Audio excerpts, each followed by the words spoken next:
السلام عليكم، مرحبا بكم معي على قناة وصفات اقتصادية مع بشرى.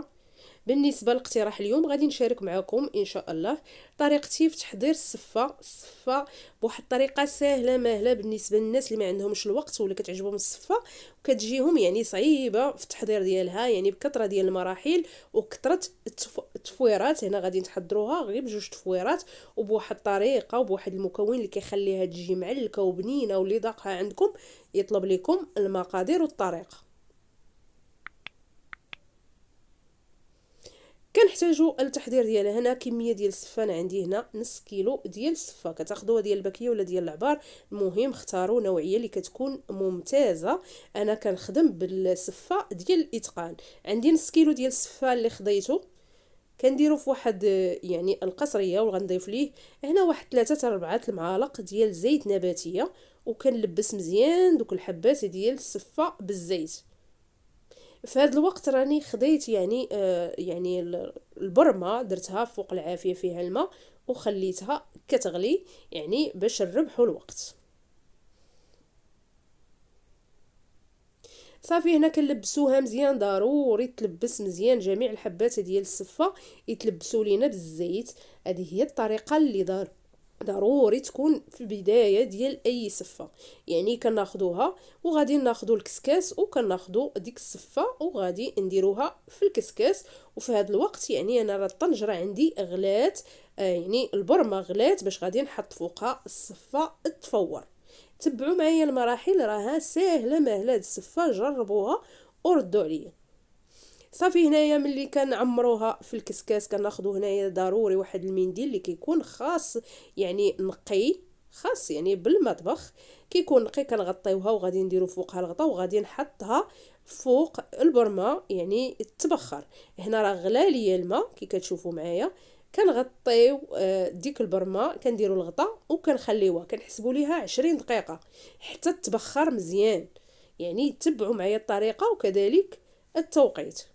ملي كدوز 20 دقيقه تبخرات، كناخذو هنا من الاحسن واحد البانيو، كناخذ ديك الصفه كنعريها، كناخذ داك الماء اللي تبخرات فيه، كنخوي داك الكسكاس في ديك البانيو، وغادي ندوز ناخذ داك الماء اللي تبخرت فيه. اول حاجه كنديروا معلقه كبيره ديال الزبده ونص معلقه صغيره ديال الملح، وكناخذوا داك الماء اللي تبخرات فيه وغادي ندوز نضيفو.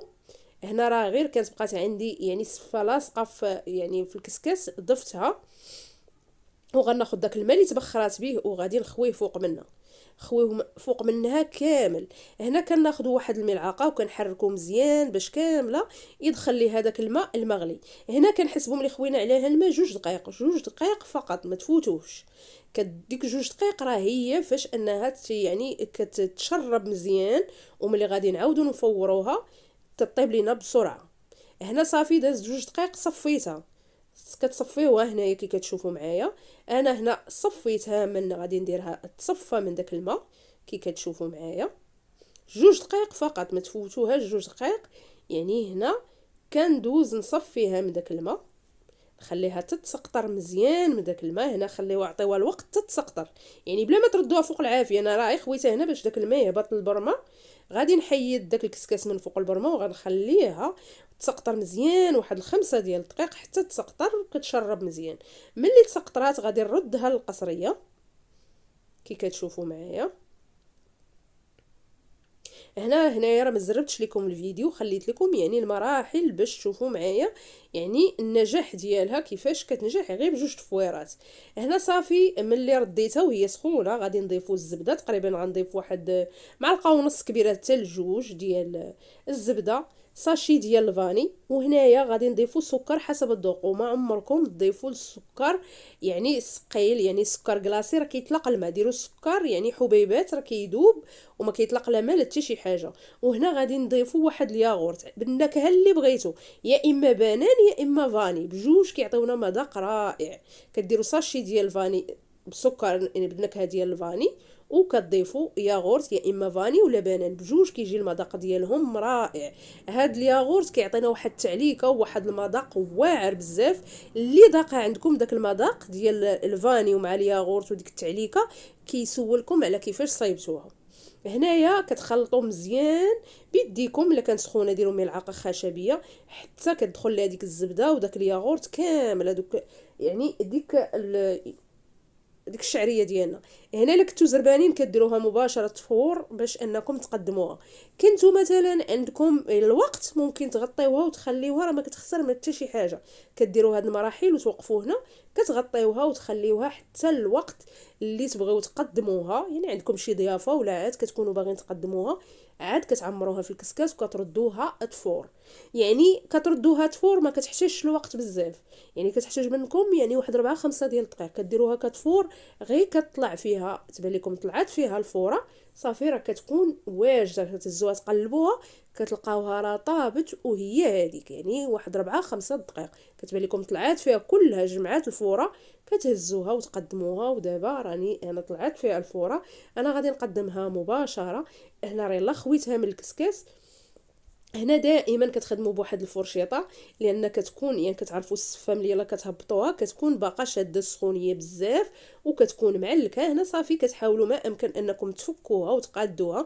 ها نتوما دابا راه ملي فكيتها وقاديتها في صحن التقديم، ها نتوما شوفوا كي كتجي وذوقوها، راه كتجي الطياب ديالها هو هذاك، والمذاق واعر بزاف. يعني اللي ما كنتوش مطيبينها كتبقاو تفكروا اشنو المذاق اللي فيها. صافي هنا بالنسبه للتقديم غنقدم لكم تقديم تقليدي. انا لولادي ما كيبغيوش الزبيب. نتوما الا كانوا ولادكم كيبغيو الزبيب في الفوره الاخرى كتضيفوا معاها الزبيب ملي ضفتوا الياغورت والزبده والسكر. ما كانش كيعجبكم يعني كانش كيعجب وليداتكم الزبيب كتقدموها غير عاديه هكا. وحتى لا كنتو كتبغيو القرفه ممكن. يعني هنايا انايا راه خديت غير الكاوكاو حمرته حيت لي القشره، ضفت معاه ساشي ديال الفاني وطحنته، يعني درتو في الهاشواغ وزينت به. ممكن الا كنتو كتبغيو القرفه كديروا حتى خطوط ديال القرفه. انا ولادي ما كيبغوش ليا القرفه ما كيبغوش ليا الزبيب كنستغنى عليهم. كنتمنى تنال اعجابكم.